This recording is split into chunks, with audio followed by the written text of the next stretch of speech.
A man called Zacchaeus in Luke chapter 19 wanted to have an encounter with Jesus. And you know the story. In verse 5, Jesus said, meeting him on top of the tree, Jesus said that, Zacchaeus, make haste and come down, because I want to go to your house. And at the end of the story, we see that salvation came to the house of Zacchaeus. Jesus did not just want Zacchaeus alone to have an encounter with him. Jesus wanted his whole family to have an encounter with him. Jesus did not just want to be identified as the God of Zacchaeus, but he wanted to be identified as the God of his family.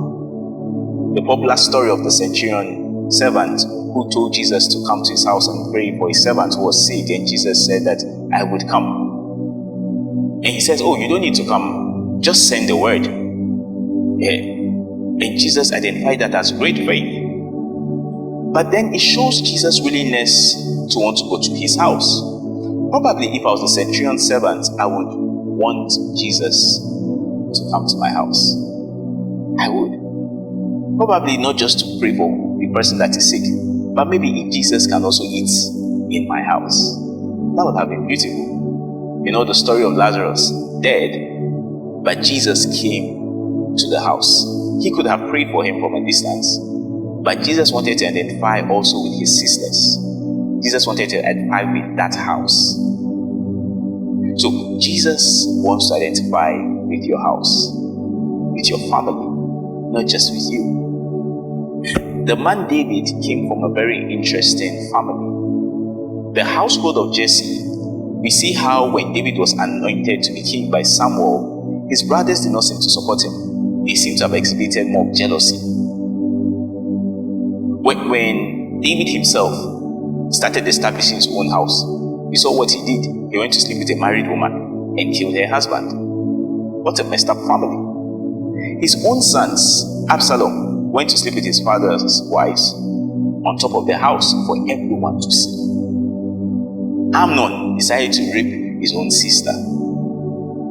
What you might consider the best of all, Solomon, is the one who will not allow any woman in Israel to rest. And so he would marry 700 wives, 300 concubines, only him.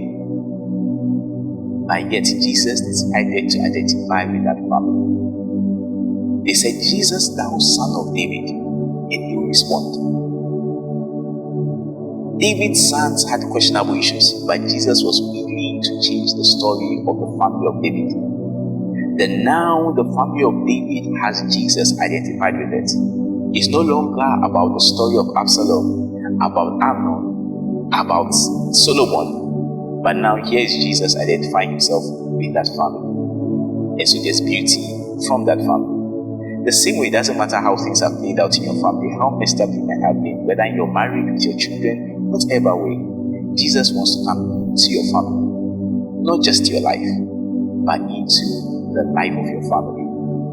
So it's a new day for your family. Make haste, because Jesus wants to come to your family. Your family is blessed.